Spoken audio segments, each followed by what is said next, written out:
You know, 1 second. Well, you'll be last. You might just have a seat. Thank you. Go ahead, Mr. Block. The City of New Orleans was recognized by the National Park Service as a Certified Local Government, or CLG, in 2018. One of the duties of a Certified Local Government is for the local commissions to review applications for listing on the National Register of Historic Places. Excuse me. 5 South Roadway Street, the West End Lakeshore Park, is owned by the state of Louisiana and administered by the City of New Orleans. The city leased the property to the Municipal Yacht Harbor Management Corporation, a city-owned public benefit corporation, in 2006. A portion of the park rests in Jefferson Parish. The New Orleans HDLC was recently tasked with reviewing the listing of 5 South Roadway Street on the National Register of Historic Places. At their meeting of October 8th, 2025, the Commission deferred action on the CLG review in order to allow time for relevant city agencies, including New Orleans Building Corporation, the New Orleans Municipal Yacht Harbor Management Corporation, and the Capital Projects Administration, to further evaluate the impact that listing the property on the National Register of Historic Places would have on the future redevelopment plans for the park. While the staff recognizes the cultural, architectural, and social significance of the park merits listing on the National Register of Historic Places, representatives from the NOBC and the CPA requested that the staff of the HDLC recommend against the listing of the park on the National Register of Historic Places. These city agencies have concerns regarding the impact listing on the National Register, which will have on the proposed redevelopment and restoration of the park. As a result, the staff advised the Commission against recommending the park's listing on the National Register. At their meeting of November 5, 2025, the Commission reviewed the National Register nomination as well as the staff report. After lengthy public comment and Commissioner discussion, the Commission voted to make no recommendation regarding the listing of 5 South Roadway Street on the National Register of Historic Places. Thank you, Mr. Block. All right, I have 4 comment cards. Mary Nell, Nolan Wheatley, Mia Kaplan, Susan Johnson, and I shuffled Mr. Mizell to the back because I know people may have questions and I just wanted to be able to address those. In fairness, I may give him a little bit more time if issues are raised so he can answer them from a legal perspective. Good morning. Good morning again. Mary Nell, Nolan Wheatley with the Preservation Resource Center at 923 Chapatula Street. The PRC would just like to offer some clarity about the potential impact of listing West End Lakeshore Park in the National Register of Historic Places. We also provided this information at the HDLC meeting in November. So the most important point is that inclusion in the National Register has zero impact on an owner's ability to maintain, repair, revitalize, alter, sell, build on, or even demolish a property. Misunderstandings about a federal review process known as Section 106 of the National Historic Preservation Act can make owners hesitant about a National Register listing, but Section 106 is only triggered by projects that are federally funded, permitted, licensed, or approved. If there is no federal involvement, Section 106 is not required, and owners can proceed normally, as if their property was not listed. When Section 106 is triggered, again, only when federal funds or permits are used, the involved federal agency must identify affected historic properties, which are defined as properties listed in or even eligible for listing in the National Register.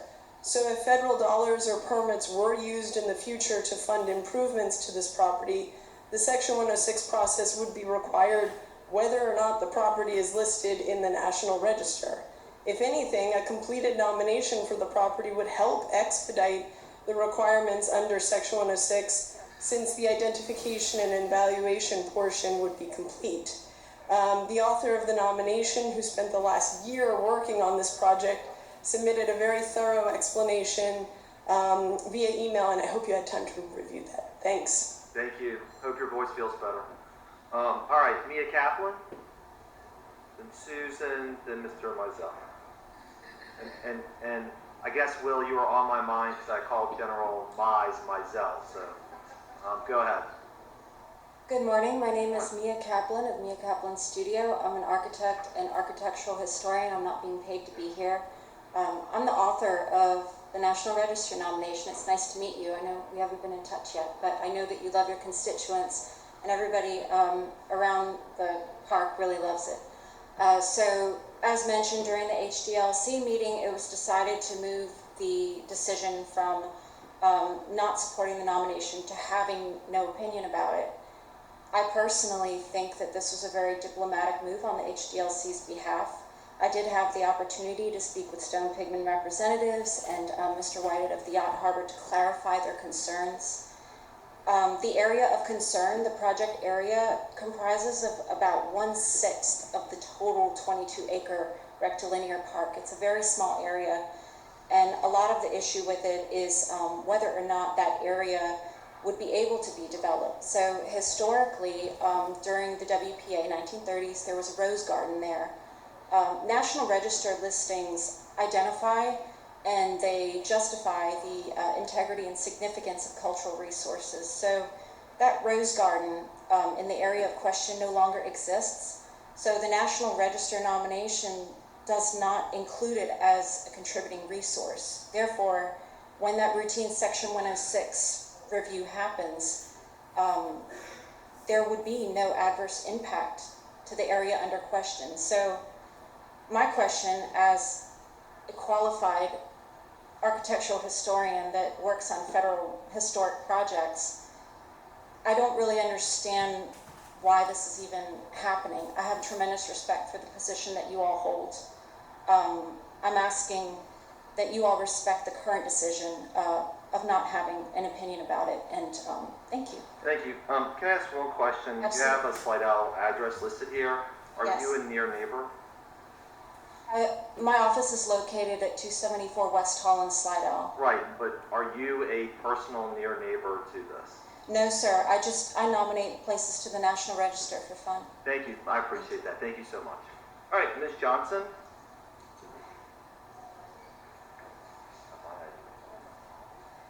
Susan Johnson, 2822 LePage Street, Historic New Orleans Neighborhoods. I am not paid to be here.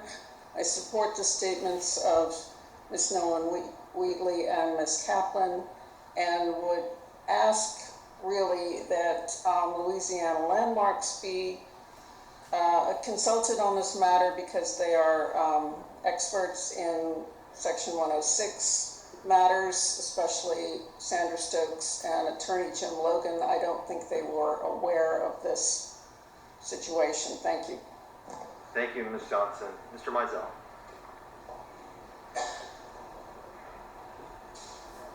Good morning. Good morning, Council. Thank you for considering our appeal this morning.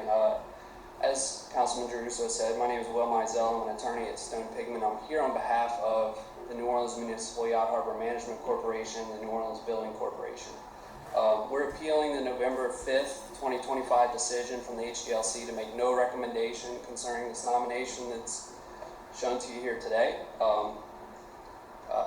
I'd like to reiterate at the outset that we've promised in multiple public meetings and represented to the public that we want to be very clear that there's no plans to develop the park itself.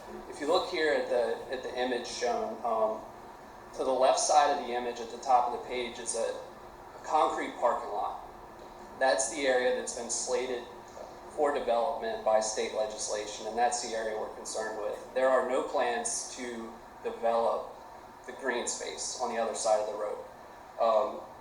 Unfortunately, the nomination encompasses the entire area, including the parking lot area.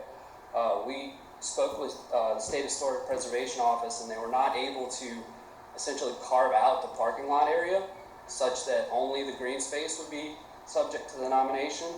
And so we're here today asking that the HDLC appeal be granted, their decision be overturned, and that the council recommend that the property not be listed. To address some comments that were made prior to me speaking,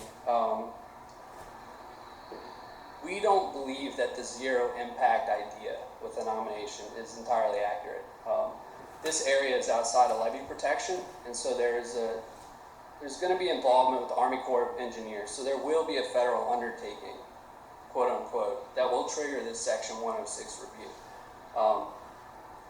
When a Section 106 review is triggered, Please don't cut his microphone off so he can finish this. Thank you. when a Section 106 review is, oh, You're you back. can automatically turn off. Yeah, you're back. You're back. There will be federal oversight and federal involvement as to whether or not the proposed federal undertaking, whatever the federal agency has to approve, whether or not that impacts the historic nature of the project. Our concern is that private citizens could use this as an argument or an impediment to the development. Of course, we want to work with the public, and we want to work with the neighborhood and the constituents. The development is very important to everyone, and it's been supported by the public, and so that's our primary concern. And so we ask that the council supplant the HDLC's decision and recommend that the property not be listed. I'm happy to answer any of your questions. I don't think anybody has questions. I'll make a couple comments. I want to reiterate what Mr. Mizell said, which is the intention has always been to protect the park itself. The application, however, entails the curtilage, which is some of the parking area, which is prone to be developed and not part of the park itself. So the application itself is broader than what it is, but the park is to be protected. I want to say that. Unlike Mr. Mizell, I will be more blunt. Maybe after 8 years, I'm a jaundiced viewer of how things work, but I think in this case there are absolutely people who are trying to weaponize process to prevent commercial development here, and I'm not going to put up with that. If you have a good faith argument about why something should be or shouldn't be done, I always welcome that, and there's always room for healthy public debate, but that's not what we've seen here routinely and what's going on. So also I will note that HDLC did not make a formal recommendation, and we have counsel from New Orleans Building Corporation who is recommending that we approve M25654 in order to move forward to present both a way to balance the integrity of the park, which is important to everybody, while at the same time making sure we have healthy commercial activity that benefits people along the lakefront. So with that, I'll move to approve M25654 and deny the nomination. Seconded by Councilmember Morrell. 6 yeas, no nays. Passes unanimously. Thank you. Thank you, Mr. Block. Thank you.